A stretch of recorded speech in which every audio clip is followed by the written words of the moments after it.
Launching a website is a big deal. It's the first step in sharing your message with the world.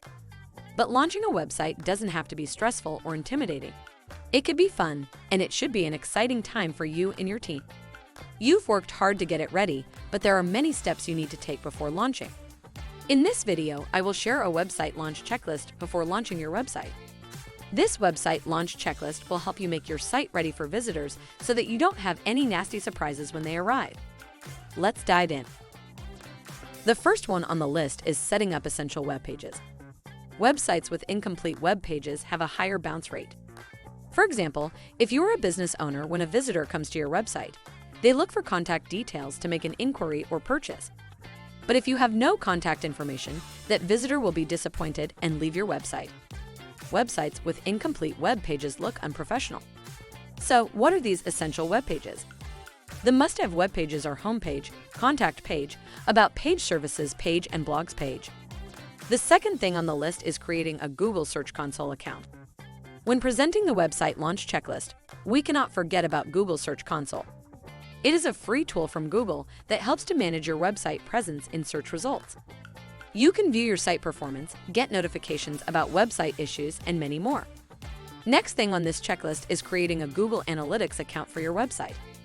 Google Analytics is also a free tool from Google, like Google Search Console. It helps you to understand the performance of your website. The first thing you should do before the website launching is create a new Google Analytics account for your website.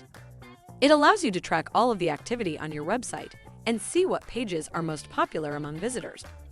Google Analytics is the best free web analytics tool that you can use to track your website. Next thing is submitting an XML sitemap to Google Search Console.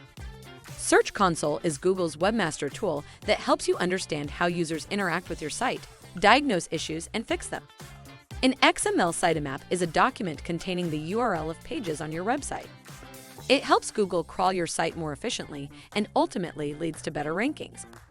Next thing on the checklist is double-checking for grammar and spelling errors. This step is a must-do in a website launch checklist. Most web designers make this common mistake. When a visitor sees spelling and grammar mistakes, that will lead them to think that your website is unprofessional or poorly made. You can avoid this by having someone proofread your website before the website launching event. If English is not your first language, it is important to check spelling and grammar mistakes. You can use an online grammar checker to make sure everything on the web pages makes sense and flows well. Let's summarize the website launch checklist we discussed about. Setting up all essential web pages, creating a Google Search Console account, creating a Google Analytics account, submitting XML sitemap to Google Search Console, checking grammar and spelling errors. These are the website launch checklist. But there are more in a website launch checklist. We have included all those in our blog article. If you'd like to know more, read our blog article. Link is in the description bar. See you again with another interesting video.